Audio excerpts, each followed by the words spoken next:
নমস্কাৰ।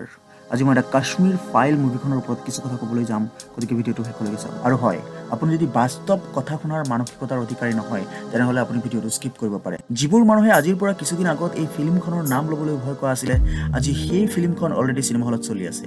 আমাৰ তথাকথিত মানৱাধিকাৰ কৰ্মীবোৰে এই ফিল্মখনৰ বন্ধৰ বাবে কোৰ্টত আপীলো কৰিছিলে, কিন্তু কাম নহ'ল। এই ফিল্মখনত দুই ধৰণৰ মানুহক দেখুওৱা হৈছে।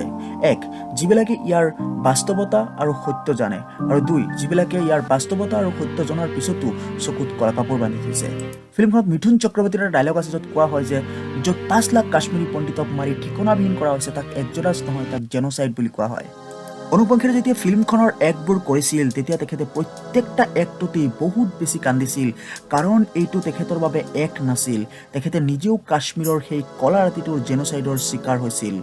ভুল তেখেতৰ এটাই আছিল যে তেখেত কাশ্মীৰী পণ্ডিত আছিল, আৰু চৰকাৰ আৰু প্ৰশাসন নীৰৱ আৰু নিস্তব্ধ হৈ আছিল। ফিল্মখনত পল্লৱী যোশীয়ে যিটো এক্ট কৰিছে ৰাধিকা মেননৰ, সেই কেৰেক্টাৰটোৱে আপোনাৰ গাৰ তেজ গৰম কৰি দিব, কাৰণ এনেকুৱা তথাকথিত মানৱতাবাদী ছেকুলাৰবোৰে দেশখনক অলৰেডি 1947 চনত দুভাগ কৰিছে, আৰু তাৰ পিছতো কাশ্মীৰক ভাৰতৰ পৰা বেলেগ কৰিবলৈ তেওঁলোকৰ এজেণ্ডা চলাই গৈ আছে। এনেকুৱা মানৱতাবাদী ছেকুলাৰ প্ৰাণী আমাৰ সমাজত বহুত আছে। আপোনাৰ ফিল্মখন চাই সকলোতকৈ বেছি বেয়া লাগিব যে ফিল্মখনত যিবোৰ দেখুওৱা হৈছে এইটো কোনো ফিকশ্যন মুভি নহয়।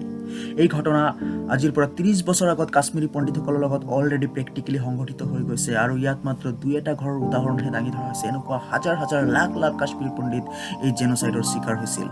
মিথুন চক্ৰৱৰ্তী, অতুল শ্ৰীবাস্তৱ, পুনীত ঈশ্বৰ আৰু প্ৰকাশ বিলাৱৰে যেনেকৈ পুষ্কৰ নাথ পণ্ডিতৰ বন্ধু আছিলে, আৰু তেখেতসকলৰ ইমোশ্যনেল এক কানেকশ্যন আপোনালোকে ফিল্মখনত চাবলৈ পাব। দৰ্শন কুমাৰ ওৰফে কৃষ্ণা পণ্ডিত য়ং জেনেৰেশ্যনক ৰিপ্ৰেজেণ্ট কৰে, আৰু প্ৰথমতে তেখেতে জেএনইউৰ প্ৰফেচৰৰ কথাত আহি যায়, আৰু ৰিয়েলিটি জনাৰ পিছত তেখেতে কি কৰে তাৰ বাবে আপুনি ফিল্মখন সম্পূৰ্ণ চাব লাগিব। চিন্ময় মাণ্ডলেকাৰ আৰু সৌৰভ বৰ্মাই টেৰৰিষ্ট ৰোল কৰিছে। বাকী ফিল্মখনত কোনো গান বা সংগীত নাই।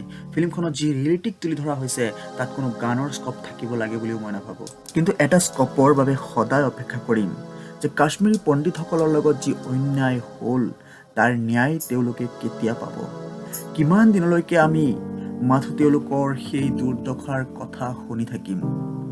আমি সকলোৱে তেওঁলোকৰ ন্যায়ৰ বাবে আজিয়েই মাত মাতিব লাগিব, নহ'লে সেই একেই ঘটনা আপোনাৰ লগতো হ'ব পাৰে।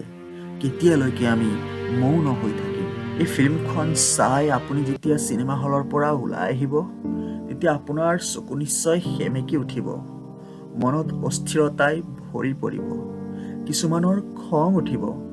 ৰাতি যদি চাই নিশ্চয়কৈ ফিল্মখনত চোৱা চিনবোৰে আপোনাক গোটেই ৰাতিটো শুব নিদিব। এই ফিল্মখন যদি চাইছে কেনেকুৱা লাগিছে কমেণ্ট কৰি জনাব, পাৰিলে শ্বেয়াৰ কৰি বেলেগকো জনাৰ সুবিধা কৰি দিব, আৰু মনত ৰাখিব অনুপম খেৰ ছাৰে কোৱা সেই ডায়লগটো, জহা শিৱ সৰস্বতী और ঋষি কাশ্যপ हुए वो কাশ্মীৰ হামাৰা থা। ধন্যবাদ ভিডিঅ'টো শেষলৈকে চোৱাৰ বাবে। জয় হিন্দ, বন্দে মাতৰম।